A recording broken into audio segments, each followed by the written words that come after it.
All right. Hello, everybody. It is, let's see, it's April 16th today.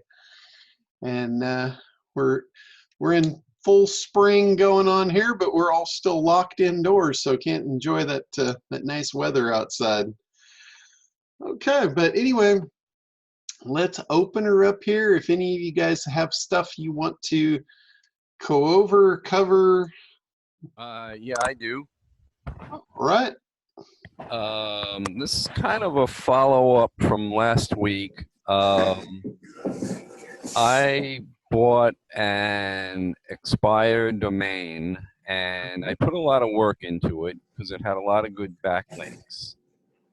But I made a mistake in that I never looked at SEMrush. I looked at SEMrush for the first time, and right on the first page it says it has 174,000 do follow links, but only 15 no follow links. Okay. So that seems like a problem. Another SEO expert said to disavow like almost all of my do follow links and to have DA equals 0 pretty much. Except for there's like 24 good ones that I've written articles for and I have the backlinks going to them.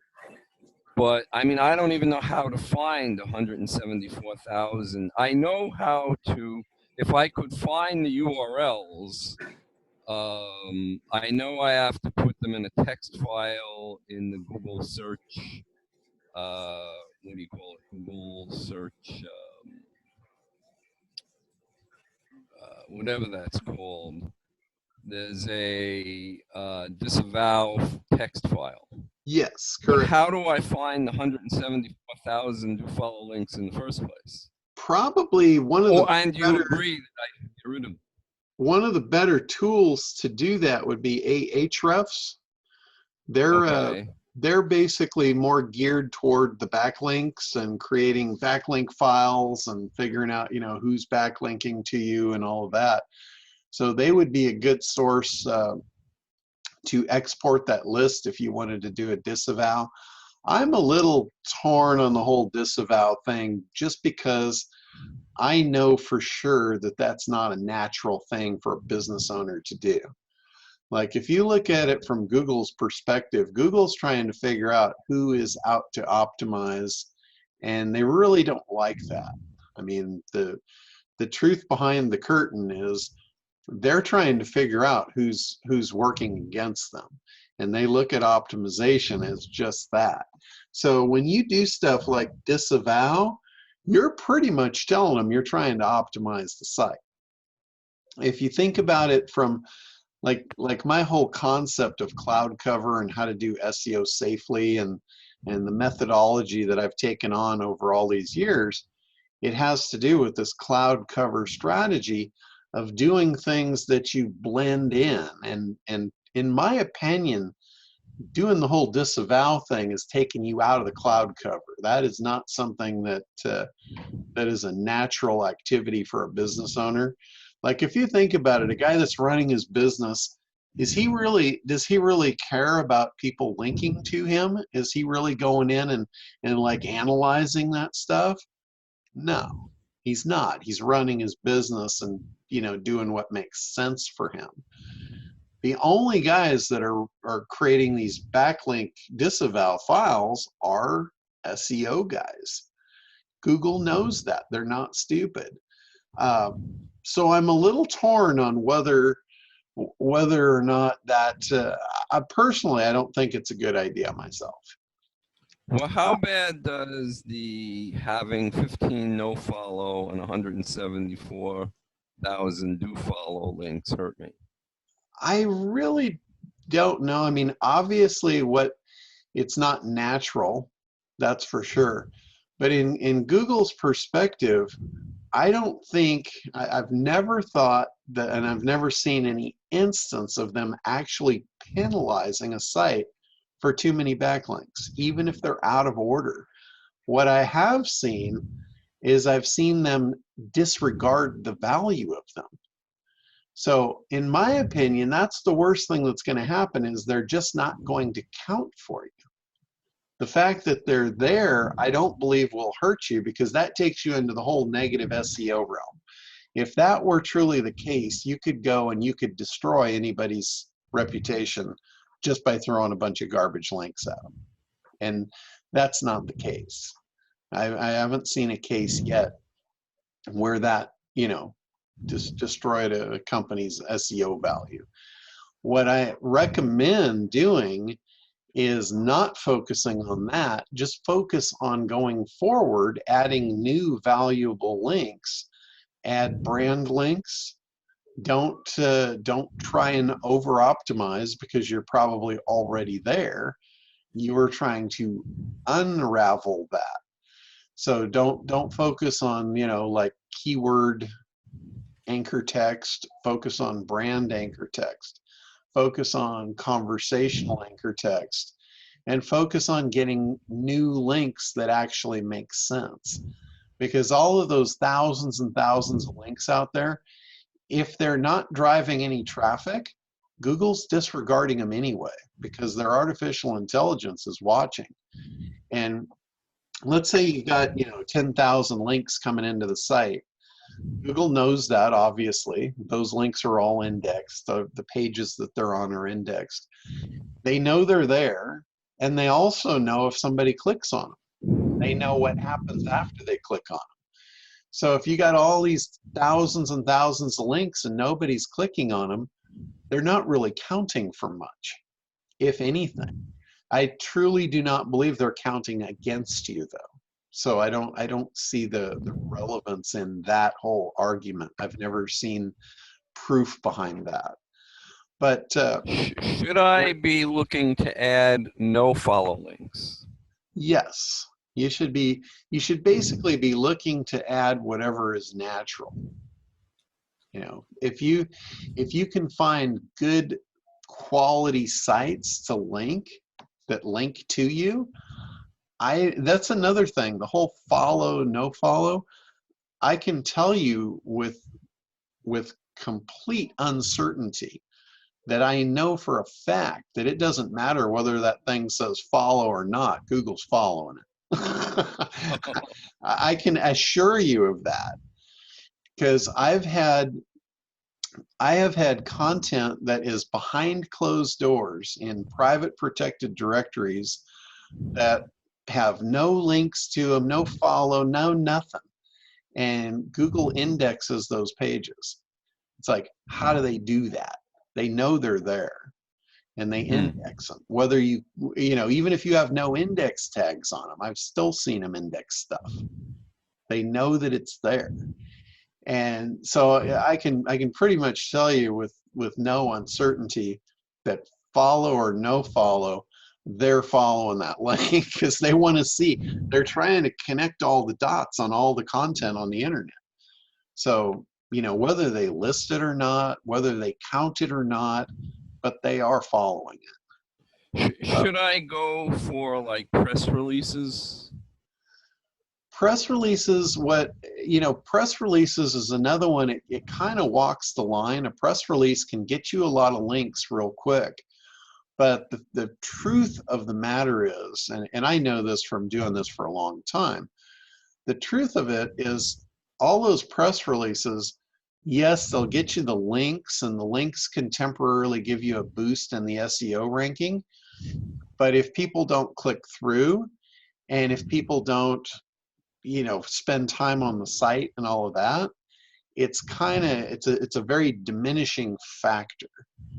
So it's not that it's a bad thing. Getting a press release makes sense to a business. So I would say definitely you want to do that, but it's not a full leg strategy for SEO. It's not something that you can, hang your hat on and say, yeah, because I did this, everything is great. Should I just do the press release for the home page or for articles? Depends on what the press release is in relation to. If the press release is something company related, then I would either do it to the home page or to the about the company page. If it was for a product page, I would do it for the specific product landing page. So it really depends on, you want to make everything relevant. Because if somebody reads the press release and it's about a product and they click through and it goes to the home page and then they have to hunt through to find the product, that's not a good user experience. You always want to focus on the user experience. That's what Google pays attention to. All this other stuff, it's just little paths to the end road. If the users don't follow the path, or if the user follows the path and comes back and says yuck, that's what Google's concerned with. So it seems like what I really should focus on is just keep writing more good articles. Yes, you should be digging in really deep to find out what your viewers really want to read. Like there's a website out there called Buzzsumo. It's kind of like it's a really cool tool. I know it's a paid tool and it's not real cheap, but it will tell you like what content, based on any keyword, it'll tell you what content is hot, what content's getting engaged, content going viral. A free tool that you could use to do that is Google Trends. Google Trends can give you the same kind of information. It doesn't give you the enriched data like engagement and all that kind of stuff, but it will tell you trending content, which is really important to know what your users are consuming, what's interesting to them, and what's trending. Like if you can get in on a trend and get stuff out, published, because press releases, here's kind of a strategy.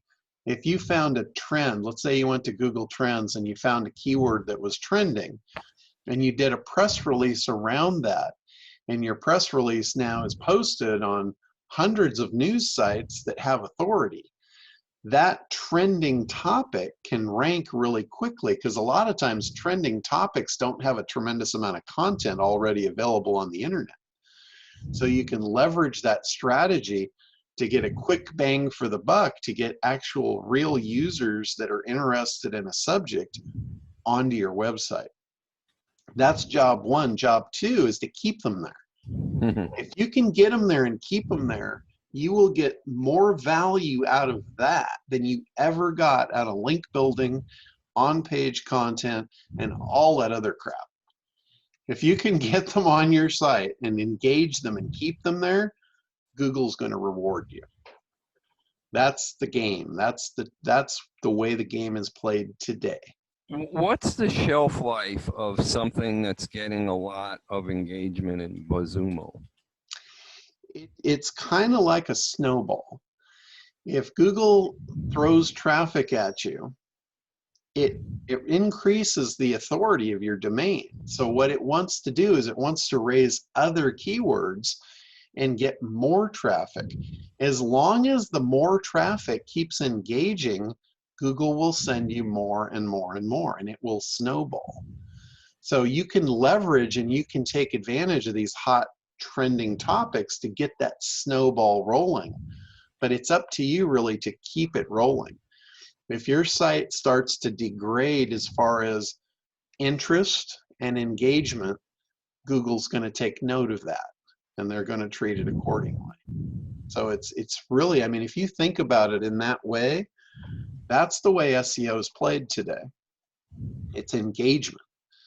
You know, so as long as your engagement and your popularity and engagement is on the rise, they will continue the snowball. As soon as it peaks and plateaus, their interest in you is going to peak and plateau as well.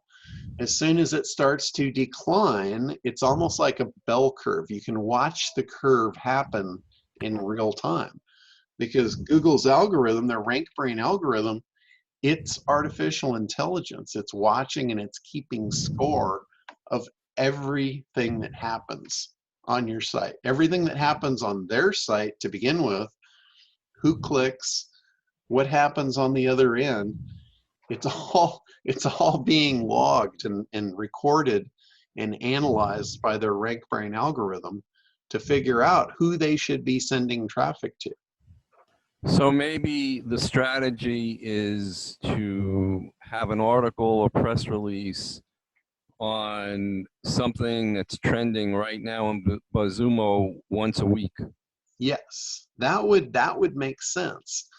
because you also, not just press releases, but also syndicating that content across social media platforms. Any platform that has authority and is newsworthy, Google tends to rank those pages almost instantly because they're trying to keep up with news. They learned this lesson. If you look back historically, they didn't index content very quickly prior to 9/11. But when 9/11 hit, that was a big thing. People wanted news like second by second because of that tragedy. And Google really got hit hard from that because people went elsewhere to get that news. They learned their lesson, and they look for sites that have fresh new content that is newsworthy and valuable, and they index those sites almost instantly.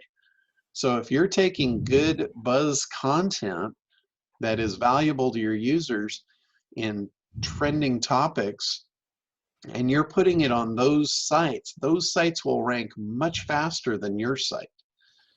Those sites will get the eyeballs on them. The links are there. They click the links. Now they're on your site. That is what you want to create. If you create that, you're going to be pushing the right signals to tell Google that your site is important and it should go to the top. So you're saying that's a really solid strategy right there. All right, you're saying create Facebook and Twitter pages? Any social media pages that have new, fresh content, like YouTube is a perfect example. If you take your article content that's buzzing and hot and you turn that into a YouTube video, all you have to do is just like open Zoom, set up a free Zoom account, open the account with just you on it, hit the record button, and just read your press release. And now you've got a video, and you can hop that video up onto YouTube, put your keyword in the title, just optimize it as much as possible for that YouTube page, put the link to your website as the first thing in the description so it becomes a hot link. And now you've got one of the hottest properties in social media and user engagement on the internet. Pointing back to your site, taking advantage. Google indexes those YouTube pages almost instantly. So if it's and like I said, if it's a topic that's new and fresh and hot, there might not be a lot of content pre-existing. So you can really take advantage of that very easily and very inexpensively, because YouTube's free. You can get a free Zoom account to create your videos, and you can just upload them, optimize it a little bit, and you've got a really powerful piece of machinery right there for free. Wow. So it's all about the strategy with this, and the underlying strategy. What you're trying to do is you're trying to position yourself as an authority on a piece of content and get Google to recognize you for that. And that's going to only happen with user engagement. So you're building a mousetrap to create user engagement. So however you can brainstorm your way to be able to do that, that's where you get creative. Okay, so it starts with finding the trending stuff from Buzzsumo and either write the article or the press release and repurpose it as a YouTube video and do it regularly. Yep. Right. That's a good content strategy. Sounds like a plan to me. Awesome. Jim, you had a question? I do. First, I want to thank you for the boot camps. I'm making incredible progress and practically living in Kartra. And like 2.5 hours last night, and then another 2.5 hours this morning. I filmed a video. We talked about this, but I think it'd be good for the whole group.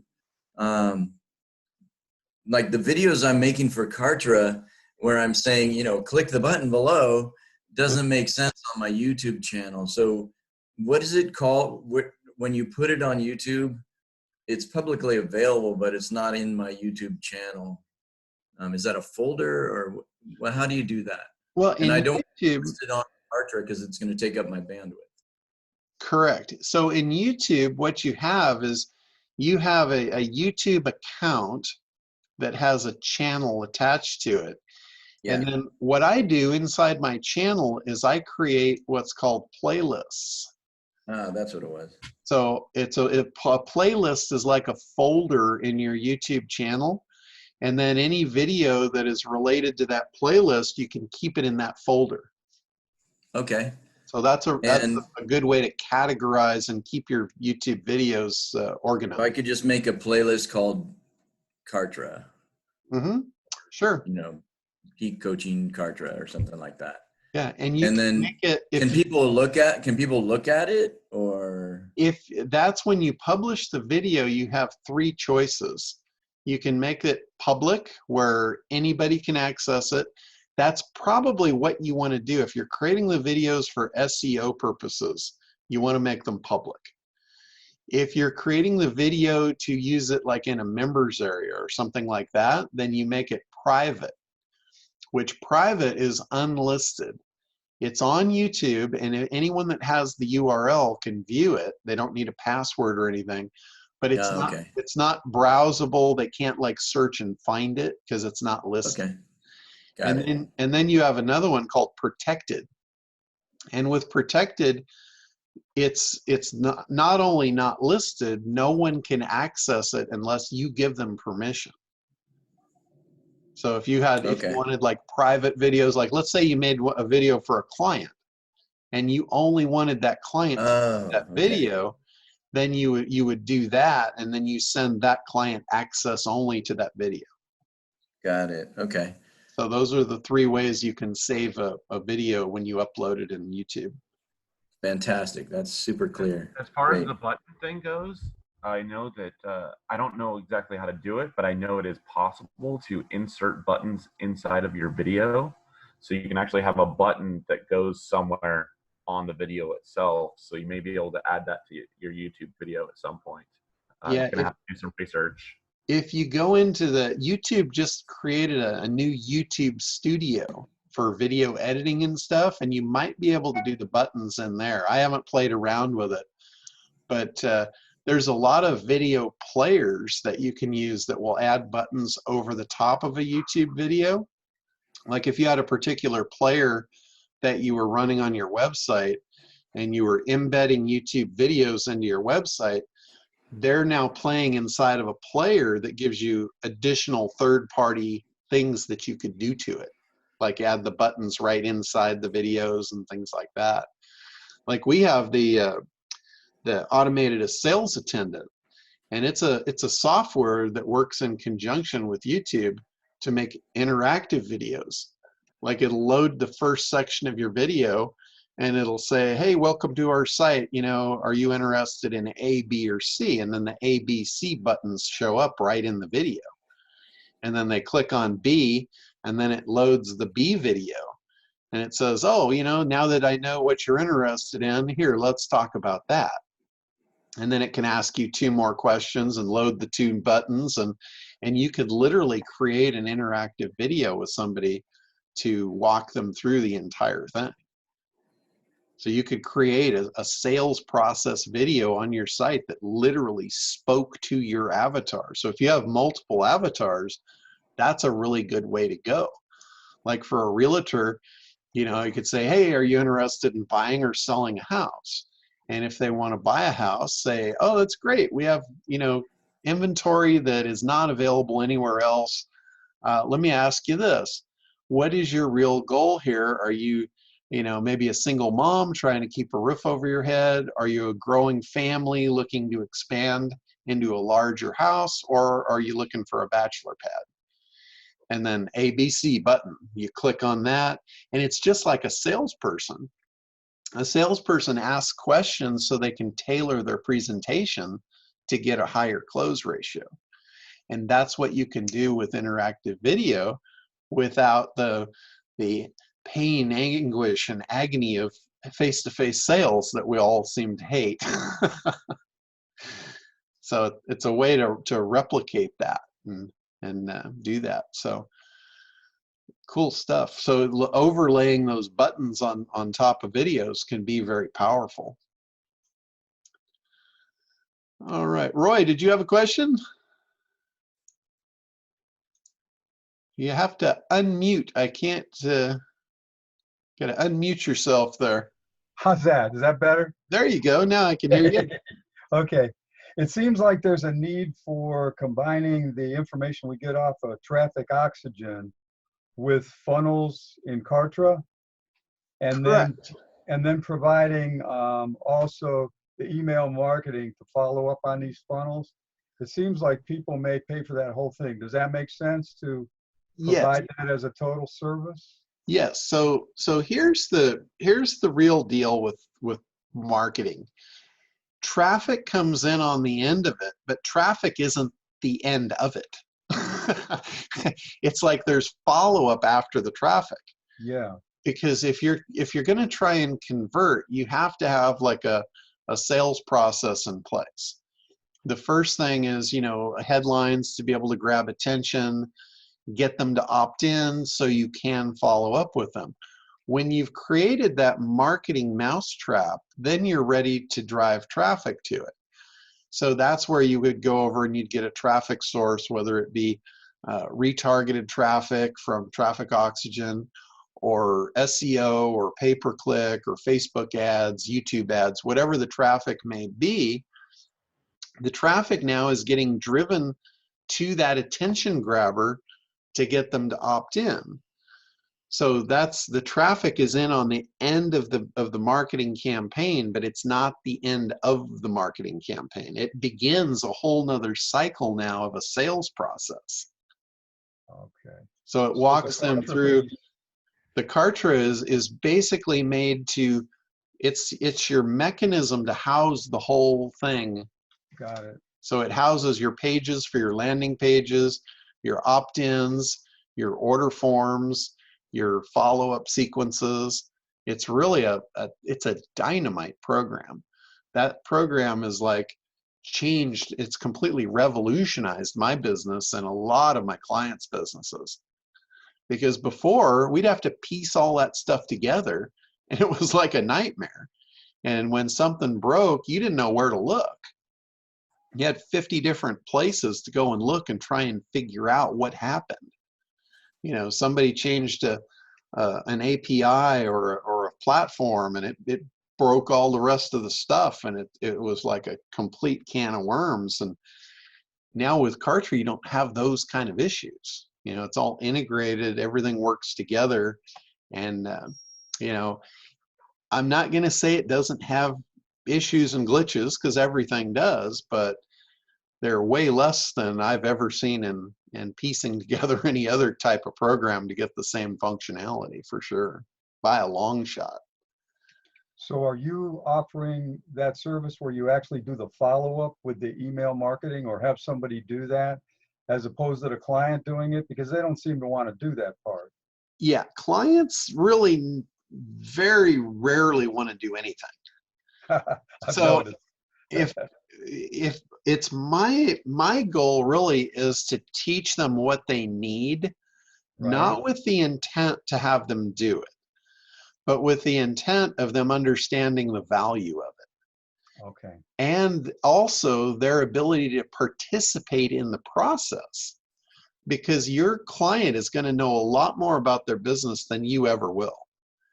And that's information that for you to be a good marketer, you've got to understand that. So rather than you doing all this research and painstaking activities, if they understand what you need and they can communicate it to you, it makes your job a lot easier to create those materials for them. So that's why I push all my clients into training, because I want them to understand the process. I totally get they're not going to do it. Okay. It's like 1 in 100 will actually jump in and want to do All right. it. That's what I'm observing, so that makes sense then. Yeah, that's just human nature. It's been that way since the beginning. But the more they understand about it, the better client that they will become for you. Excellent. Okay. Because when they don't get it, like this is true of SEO, this is true of marketing, this is true of everything where you're dealing with clients that you're providing services for. If they don't understand what you're doing, they don't value it, and they will be a pain in your ass because they don't get it. They don't know what you're doing. They don't know why you're doing it. They don't know why they want to pay you to continue to do something they don't understand. So what's the best way to teach them this without actually charging them for a course? Well, you Or could. is that the best way? That is the best way because that kind of qualifies them. And what I've done, like I've created the training. I've created an entire marketing training called the ACT program, which you may or may not be familiar with. You probably are. Starting to become familiar, yeah. Yeah. So I actually created that as my base platform to do exactly what I just said. It's to Dynamite. Okay. it's to take my clients and really kind of get them to understand the game so they can help me win for them. And it's also to separate the herd of people that have business ideas that are not viable. Because the last thing I want to do is take on a client that I can't win for. I mean, I won't do it. I have turned more people away than I've taken on by a long shot. Like if you look at people that have come to me wanting to hire me and look at the people I've actually taken on as customers, it's 100 to 1. Because I just don't want to get involved in a relationship that I can't win and I can't make them happy. So that is part of the reason why I created the training, because if they understand the training and they get it and they formulate a business that makes sense and it's on track, then I have a much higher chance of helping them. And now I can take them on because I want to help everybody. I just know the reality of who I can gamble with, you know, if you want to put it that way. Sure. Because I don't gamble. I bet on sure things. That's not gambling. You know, if we bet on a sure thing and we lose, hey, it happens. But at least we know going in that we've, you know, we're not just rolling the dice. We've actually got something viable to play with. Have you ever thought for your resellers of making a white label version of the ACT program so that we could put it under our brand, but to still have your content and then cut you in that way, like an affiliate white label? I have. We've actually kind of kicked the idea around rebranding it under the Da Vinci Code for Business. Yeah, we'd love that. So I actually have the shell created because I was going to do that with somebody else, and so yeah, absolutely. So we could definitely do that. We're also rebranding it in Spanish right now.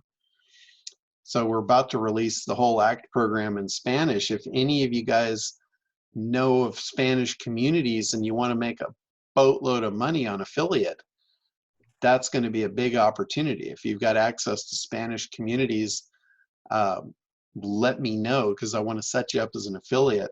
There's going to be, I think we're going to sell, this is crazy to even think this, but I really think this is true. I think I'm going to make more money in Spanish than I do in English.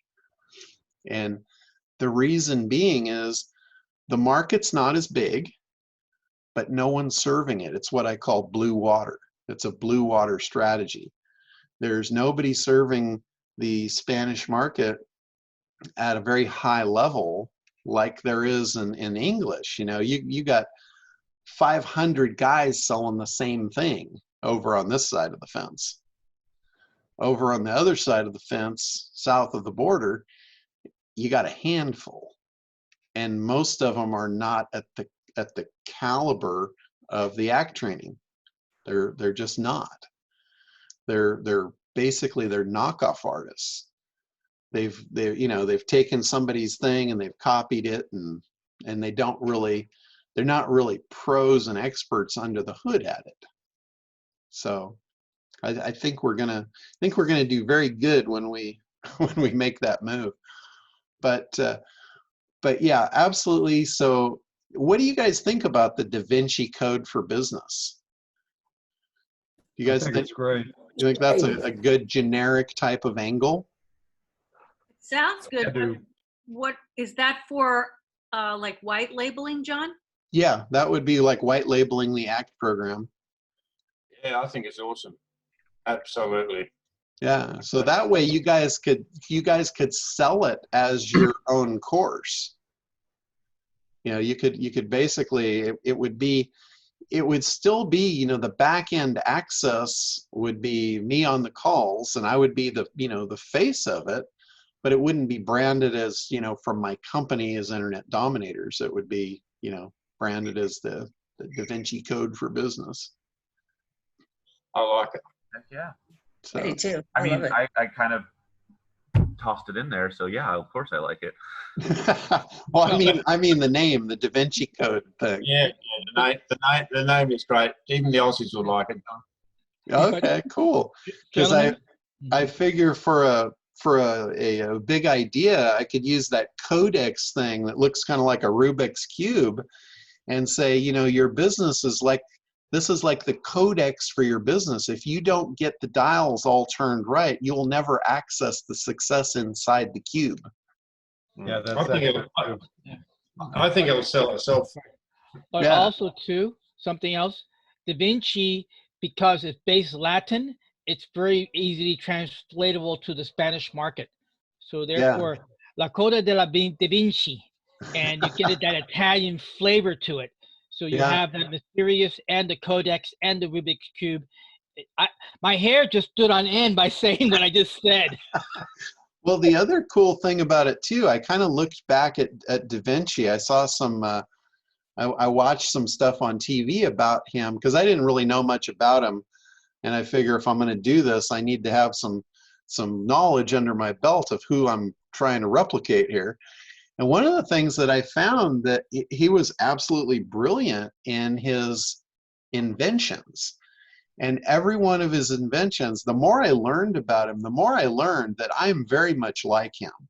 Believe it or not, a lot of the stuff that he did, in fact, everything he did follows my concept of learn by observation. He created, everything he created was based on his observation of things that were happening in nature, like flying machines. He observed birds. Submarines, he observed fish. You know, same thing with all the aquatic things that he invented. He watched fish. You know, he observed. Medical, this was how he learned. You know, a lot of the stuff in our modern medicine today came from observations and inventions that he made way back when. And what he would do, he is like the one that came up with the autopsy. He would literally sit with a dying person and sit with them until they were dead and gone, and then he would cut them open to figure out why they died. And if you look at what I've done, is I will sit with a dying business, and when they die, I cut them open to see why they died. So it's like I'm autopsying dying and dead businesses just like he did on the human body. So we can fix it before the death. So there's a lot of commonality and a lot of similarity to the way I strategize things and the way I just live my life as to the way he did. I learned through observation just like he did. I dissect things just like he did, and I come up with ways to prevent the inevitable from that. And that's exactly how the ACT program was created. You know, I recognized that a lot of businesses were suffering. Why were they suffering? I dissected that. And then I looked at, okay, how do we prevent it? And I looked at the ones, I basically just modeled the success of ad agencies. You know, they don't miss. They have a particular protocol, which is the ACT program. It's analysis, creation, and traffic. You've seen it in many, many other forms, but it's the same thing. Like if you look at Dan Kennedy, he's got market, message, media. Well, market, that's analysis. Message, that's creation. Media, that's traffic. It's the same thing. And it's the same thing because it works. It's worked for a long, long time, and it's going to work for a long, long time further. So it's, you know, it's just kind of a cool concept, really, when you think about it. It's like what makes a business work is a science. You know, there's math and science behind it, and it's totally predictable. In most cases, I mean, there's anomalies. There's stuff that, you know, you think might work, and for whatever reason it doesn't. But for a lot of cases, it's based on math and science, and it's absolutely replicatable. You can replicate success in a business, and you can also replicate failure. It's really easy to do that. You just do enough of the wrong things, and I guarantee you will find it. All right. So, okay, so I kind of got off on a tangent there, but it was kind of fun. I'm glad you did. Oh, cool. All right. So who is up next? What else we got out there? Hey, John. Yes. I've got a question. I've had site pop flatlining on a couple of sites. Okay. Yeah, it's just the results have leveled out, and nothing much has changed for probably, I suppose, 4 or 5 weeks. Any ideas? I had the same thing with a couple of keywords on my own site. In fact, I even had a couple of them that were dropping. Mm-hmm. And what I did was I went back in and I increased the searches from 500 to 1,000, and I added 2 more devices. So now I've got 4 devices connected to that one project. Mm-hmm. And after about a week, they all popped to #1. Okay. So you Right. might try that. Oh, yeah, yeah. The other thing that you can do, you've got 12 keywords at your disposal there. Those 12 are divided up, you know, the search volume is divided up through the 12. So it might be that it's not enough to really move the needle for all 12 of them. So if you cut the number, like if you cut it back to 6, they'll get twice as many searches for each of those keywords. Okay. Anything wrong with cutting it back to just 1 or 2? No, as long as it looks natural. Mm-hmm. Like if you've got a brand new site that didn't have any other thing going for it, I wouldn't recommend that. If you've got, you know, other traffic and you've got, you know, things are going on and it's been around for a while, then there's no harm in that. In fact, we've got some sites, you know, in national, real high competition where we've got, you know, maybe 1 or 2 keywords and we're throwing thousands of searches a month at them, and it's working. You know, it's moving the needle on those. Okay, well, the client in question is probably averaging about 2,000 visits a month, so it's not huge. But Okay, well, yeah, you could get away with that. You could send 500 for 1 keyword with that. Right. I just wouldn't do it like on a new site that didn't have anything going on. Yeah, I understand that. Yeah. Yeah, and there's 2 strategies too. If any of you guys are using the SitePop software to send search signals to your websites, the one strategy is, and this one I particularly like this the most because for me it falls into my cloud cover schema, and it's using all 12 keywords, and it's basically giving a light amount across the whole board.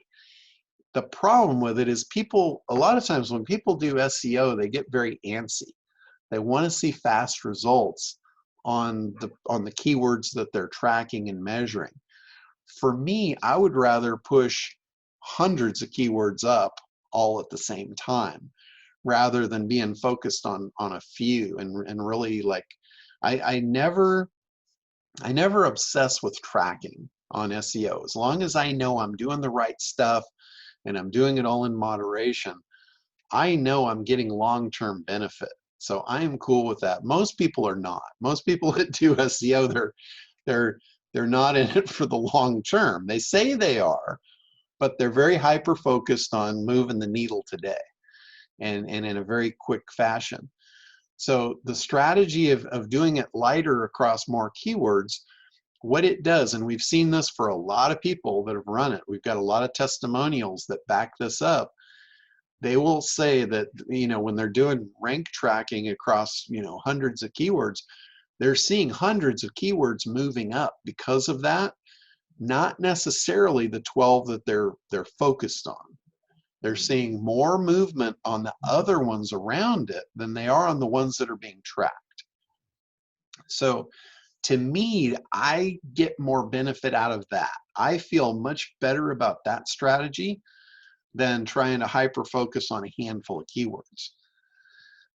But that is the other side of the coin. If you want to get focused on particular keywords, then you should use less of them and you should hit them much harder so you can actually see that result happen if that's what you're looking for. So it's two different strategies. You just have to be sure that the strategy you're using matches staying natural. Like I said, if you have a brand new site, you don't want to show up on the radar with something crazy. You don't want to have, you know, all of a sudden you got 500 searches a month for a particular keyword and nothing else. That doesn't look natural in any way, shape, or form. So, and another thing too, if you have a fresh new site, I would focus more on brand type keywords than trying to move the needle on competitive keywords, because you've got to build that authority for the domain first. You have to build that authority, that connection that people know your brand. When Google gets it that people know your brand, then it starts looking for, okay, what's this brand important to? Then it starts connecting keywords to brand, and then it starts ranking you for the keywords. So it's a little bit longer haul, but when you do it that way, you've done it right in the eyes of Google, and they're going to value you more, and you're going to get a lot more what I call diplomatic immunity. When you have diplomatic immunity, you can do a little bit crazier stuff and get away with it. Like you can do stuff on YouTube. You can optimize third-party sites that have, you know, millions of users and millions of pages of content. You can do some crazy stuff on those that you would never do to one of your money sites, because it would negatively affect the money site, but it won't negatively affect the big site that has all that activity because of the cloud cover. It just blends into the mix. So create that strength in your site, and then you can get away with more shenanigans. You know, you can get away with sending more signals and more links and just, you know, crazier stuff. Yeah, go ahead, Roy. I've got a specific question about a client using SitePop. Okay. We've had trouble with a couple of these people. The client's personnel have put have used devices that dropped, and then they reinstalled them or whatever, and they came back up. In one case, it dropped again, and then for some reason or other, this morning, I don't know if the site was upgraded or something yesterday, but now one of the devices that had been dropped twice is active for 3 different IP addresses. Now, is that a problem? It's probably just a problem in the reporting on the back end. It's probably not legitimate. Okay. It's probably like a caching issue with the reporting. Okay. Because you can't connect a device to more than one project at a time. Yeah, this device is just for one project, but now because it was dropped twice and then all 3 now are active, and I guess a cell phone can have several different IP addresses because this one does. Yeah, you're probably just seeing caching of old material. All right, I just wanted to make sure it wasn't a problem. Yeah, now that would be my guess. I've Yeah, seen one online too. I have the same problem, Roy. Or not a problem, but I've got devices out with clients, and that happens there. You'll see they'll take it from their home and they'll take it into the office. Oh, is that it? Okay. Yeah, so then it shows up as having two connections, but it's not really, because if you look at it, one of the connections is red and the other one, the inactive one's red. That's exactly what I was going to say. Well, Yeah, only the one funny of them. thing is they're all green. Yeah, Okay. yeah. When they're green, I would say that's a cache issue. That'd be my best guess. Yeah. Well, I followed John's advice on how to name them when I give them to clients now, and that's made it a lot more. That made a lot more sense for John, because I can then ring the client up and say, hey, your phone's dropped off your Wi-Fi, reconnect it. Yeah. But Exactly. John's naming is great. Yeah, I love it too.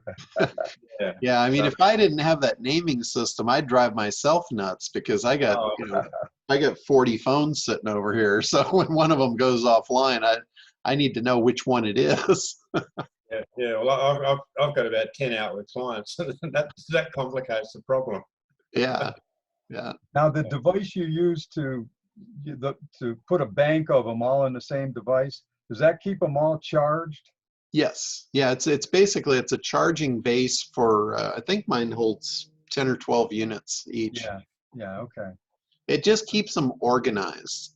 I mean, you could get banks of extension cords and power strips and all that, but these devices that they sell on Amazon, I've been picking them up on Amazon.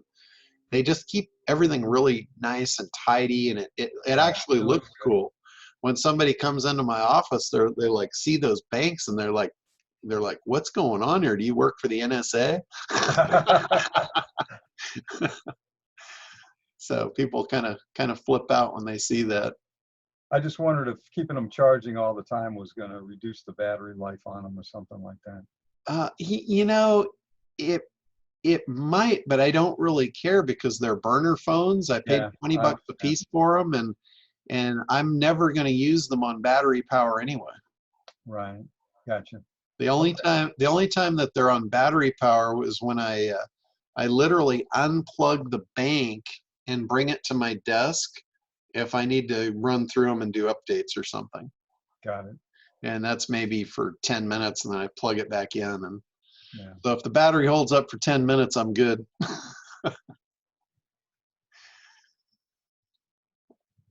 All right. Anybody else here? John, with that update to SitePop, has that been rolled out yet or not? Because I haven't noticed it on my phones. Yeah, the update shouldn't have any effect on the phones. The update was our core back end. Yep. Okay. We were having some issues. We were on MongoDB database, and we were having some issues with scaling that, because we've grown pretty good over the last year, and we were just running into some issues that we shouldn't have been running into. And we've moved it over to a whole different back-end database platform, and it was pretty smooth. Chris did an amazing job redoing that and doing that transition. So on the update, I'm not seeing how you really reset a PC though. It seemed to be easier before the update. Maybe I just haven't figured it out yet. On a PC, because that went down on the update, and I've got to reset that. It's okay. The only thing that you should need to do is just if it's activated, you can just log out of it and then log back in. Okay. That should really be the only thing. Even your phones, if any of your phones go inactive or come disconnected for some reason, it's really easy. You can just log out and then log back in. Okay. Excellent. And if any of you are using the burner phones, one thing that I found is they come unbuttoned a lot if you use them right out of the box, because they have a bunch of games and crap that's installed on them by default, And when I went in and I deleted all those additional apps, I even took the weather app off, because the weather app was throwing alerts that was breaking the connection. It throws an alert that you have to click the alert to continue using the phone. And apparently that's breaking SitePop's ability to use the phone as well. So I went through and I deleted all the additional apps, and since I've done that, it's just been a lot smoother. They've connected a lot better. So yeah, I strip my phones completely clean before I start using it. Okay. yeah. I'm just suspicious by nature, so I just take all the crap out there. So John, when you strip a phone, what do you leave on it? Just all the Very little. all the bare basics. You know, there's certain things where it won't allow you to remove particular apps. Yeah. But like any games, any third-party stuff, I just delete all of that. It probably depends which phone you buy. I mean, we've got a national carrier in Australia called Optus. It's probably our #2 carrier, and they actually put these phones out at $99 a pop, and there isn't really any garbage on them. And they also sell them through our 2 big supermarkets. If you go there at the right time of the month, you can get them on special for about $59. But yeah, so I haven't got too much stuff to get rid of. But yeah, as John said, you can't get rid of everything. I mean, you can't delete the operating system, obviously, and things like that. But yeah, if there's garbage there, just get rid of it. Yeah, yeah. If it's anything outside the norm, it's just, you don't need it. John, I had a question about trending on Google Trends. Okay. Let's say 3 things are trending: women's ads, guns, and fast cars. And you're in the real estate business. How do you do something that's relevant that gets to the top of the Google engines? You know, like, oh, I wear a hat whenever I sell a house, or... Well, what happens with Google Trends, the way that you would use it specifically for something like real estate is through the use of keywords. So when you log into Google Trends, it shows you like hot trending stuff. And those are like the top of the top. If it took everything, it's going to show you what's got the biggest spikes. Those aren't necessarily relevant to what you're doing. So what you need to do is you need to put keywords in, like you could put housing prices in, and then see under housing prices what's trending that's related to that. Or you could put in mortgage rates, and you could see what's related to that. Maybe there might be content based on how mortgage rates are affecting the price, or affecting the price of housing right now. Is this a good time to buy? It could reveal that type of stuff. I think one of the things that I've found traditionally is mortgage calculators typically are a trending type of thing. So if you talk about, you could write an article about, where to find the best mortgage calculator and get them to opt in for that information. So then somebody's interested in a mortgage, they're probably interested in a house to go along with it.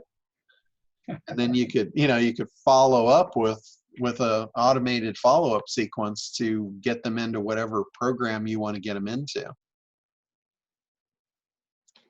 Hey, John? So what's that got to do with guns, hats, and fast cars?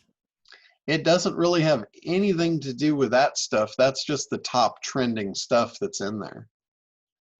If you can find an angle on that, then that's where creativity comes into play. If you can find an angle on, that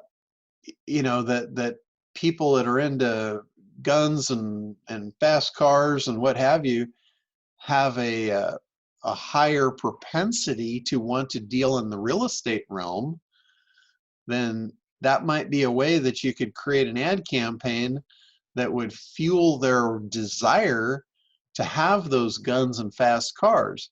Say, hey, I can show you, how would you like to switch careers? And you could have 10 times the amount of guns and ammo that you can afford now, and you can have all the fast cars you ever wanted. That way you're grabbing attention and redirecting the attention to your offer. You create demand and desire for your offer to get them what they want, which is more guns and fast cars. So you use trending words to create copy for your landing page? Absolutely. On a dynamic basis?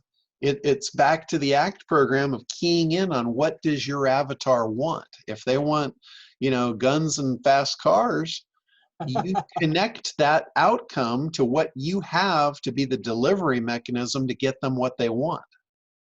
That's marketing. Hey Scott, you could offer a free high-quality gun cabinet for every house they buy off you. That would tie your guns.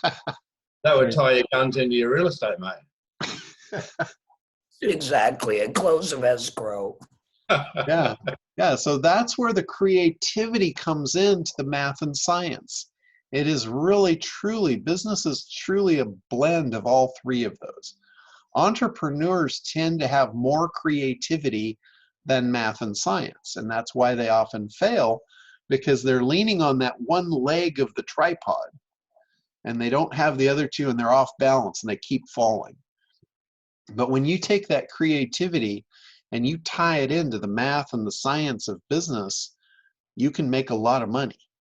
I don't care who you are, what your circumstances are, you can create opportunity and money out of thin air if you can connect the three legs of that tripod.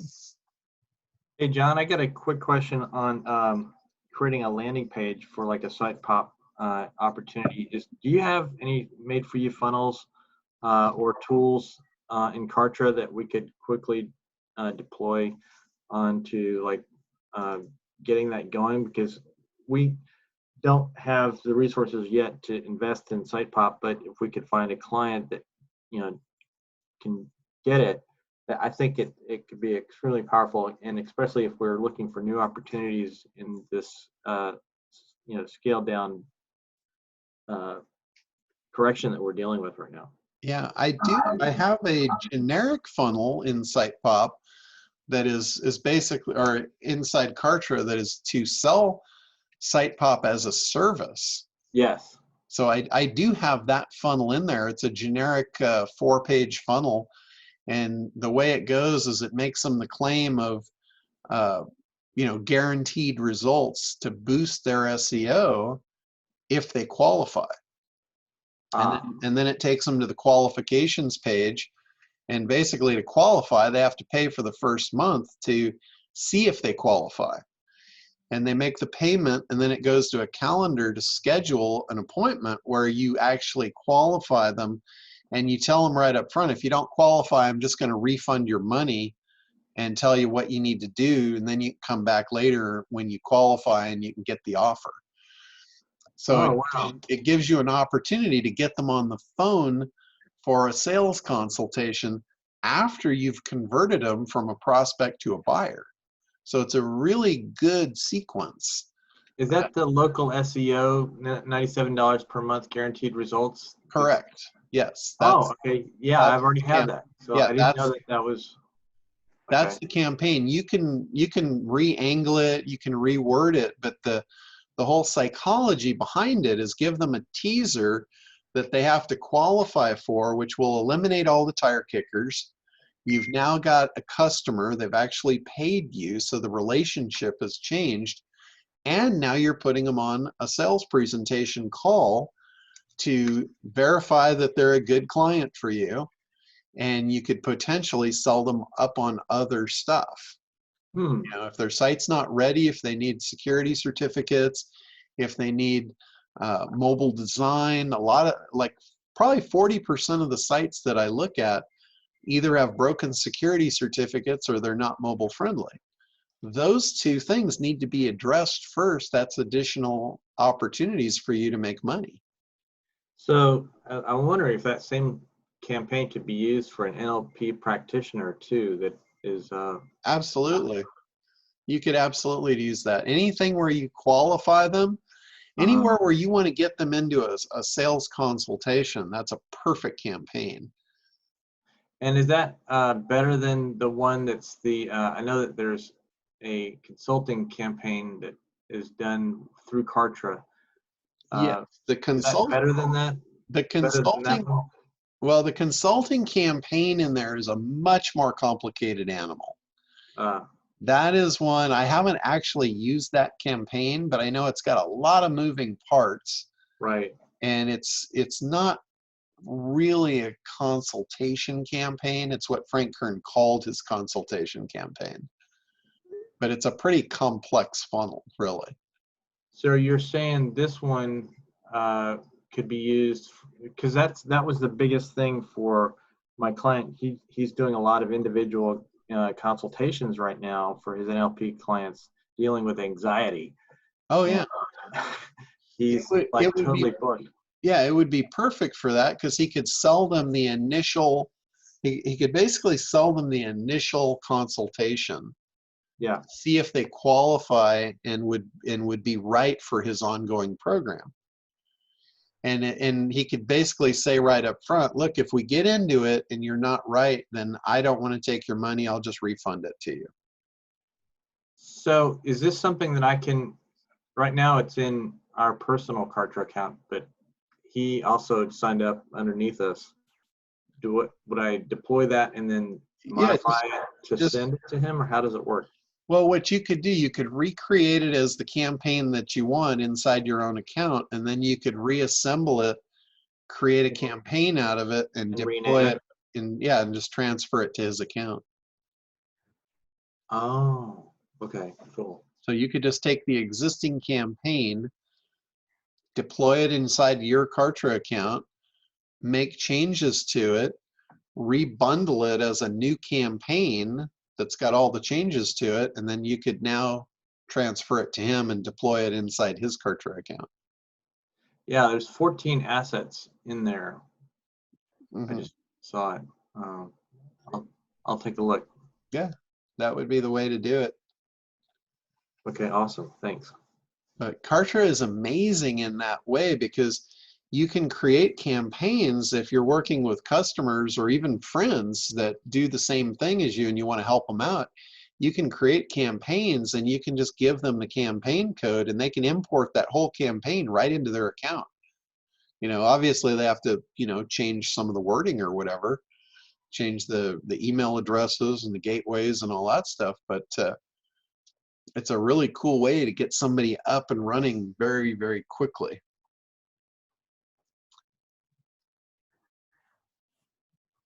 Great.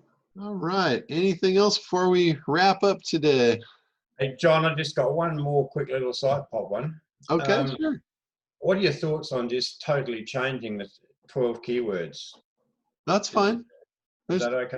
Yeah, there's no problem with that. If you're not in a hurry, I might change them over a period of time. Like okay. I might change, you know, 2 or 3 a day.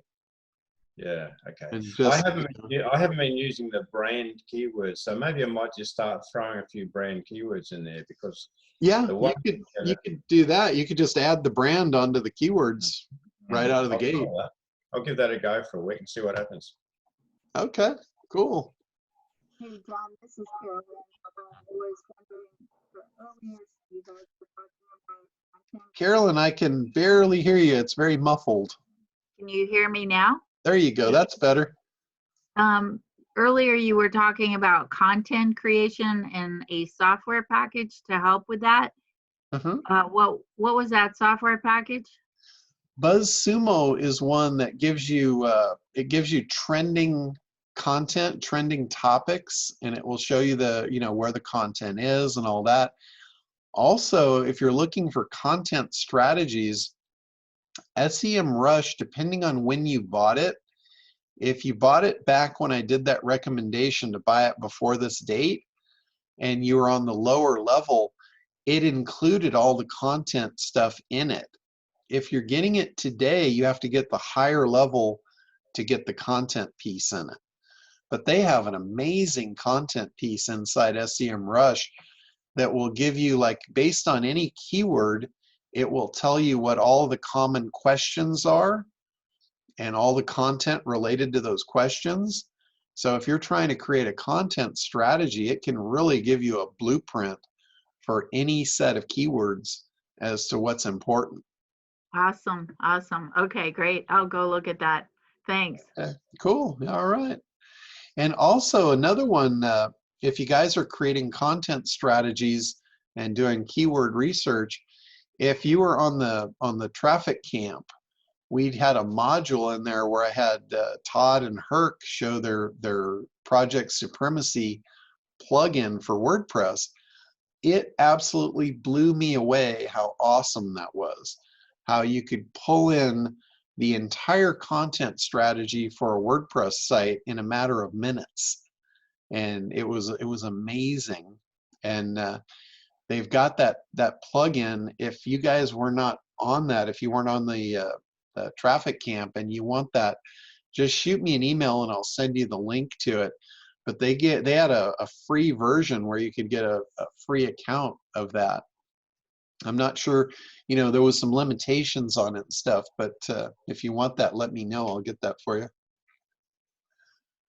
All right, guys, I think we're going to go ahead and wrap it up. I got another. I have a question. Oh, go ahead, Ellie. So Woody and I, we printed out the ACT workbook.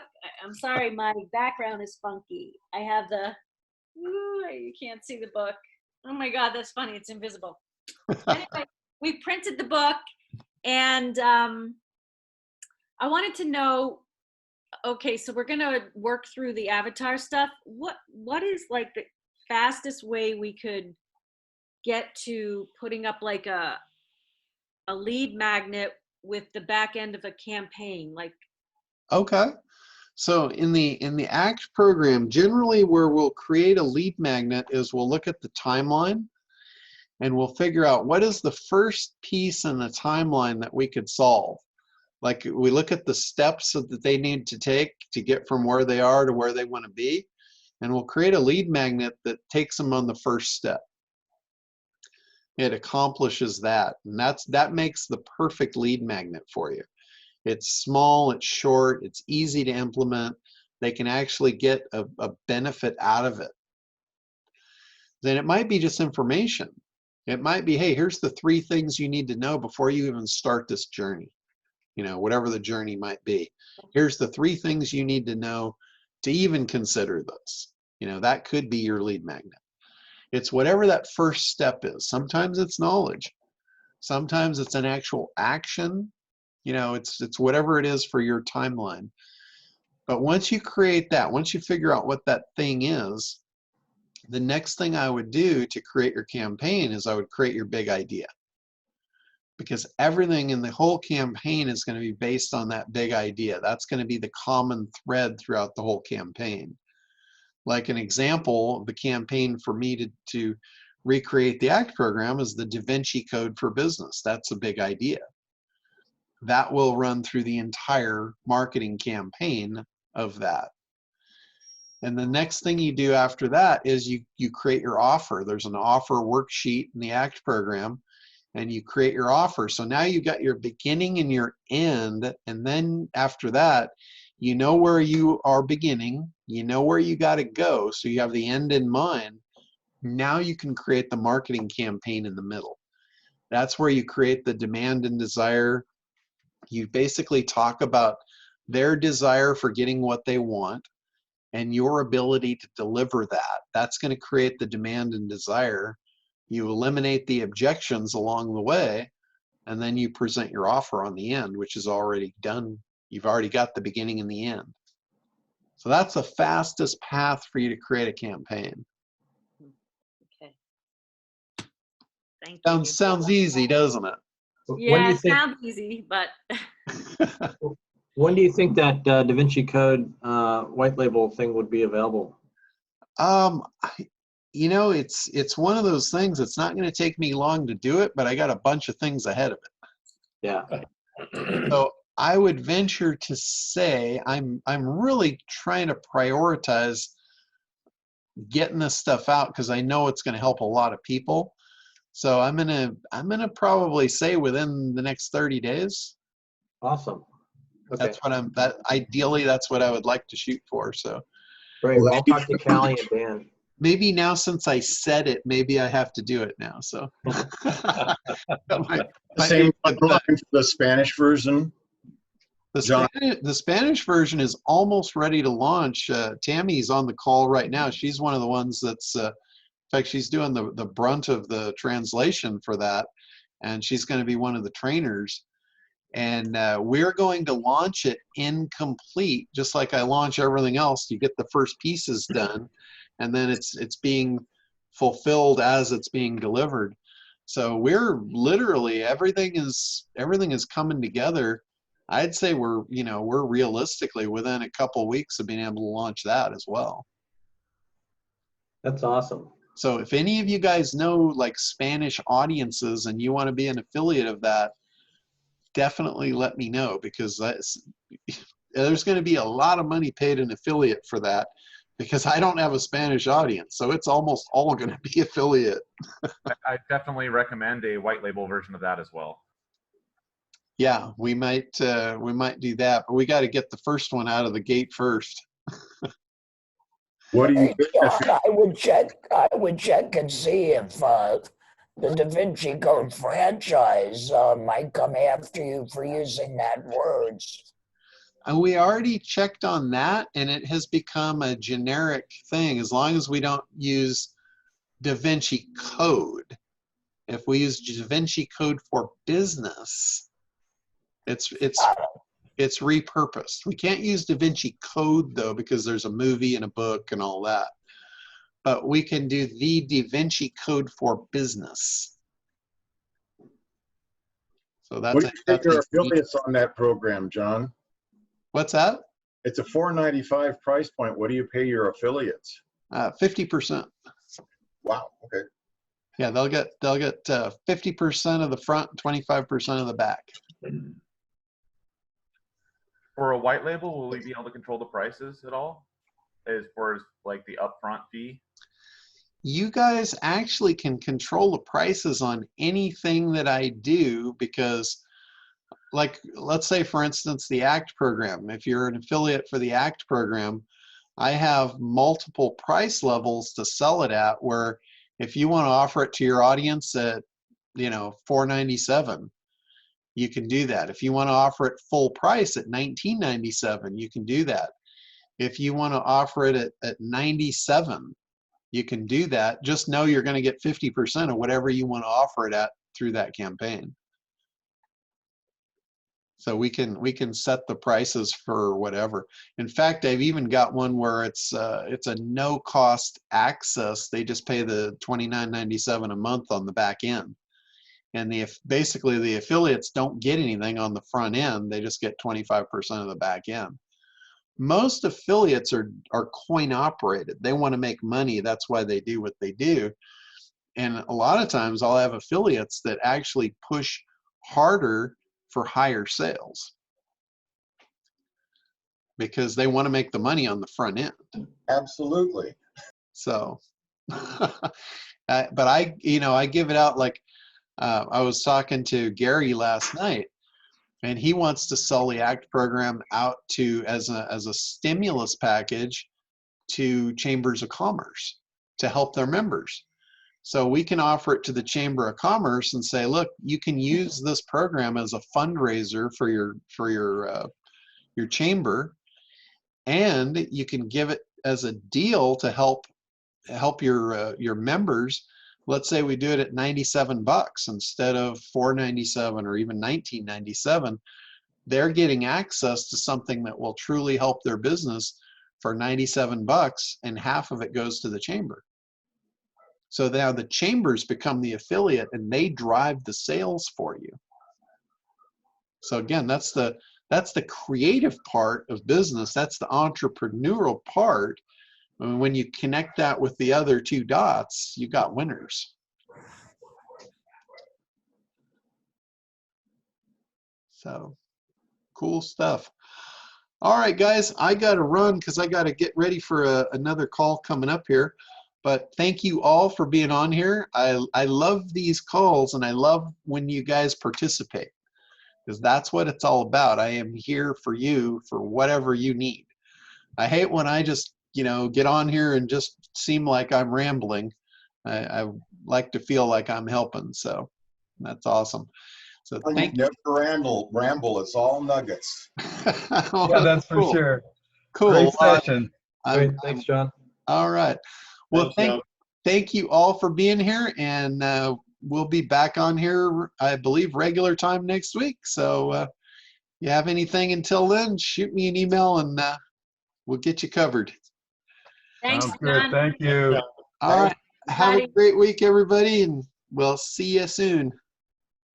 Be well, everyone. Be well.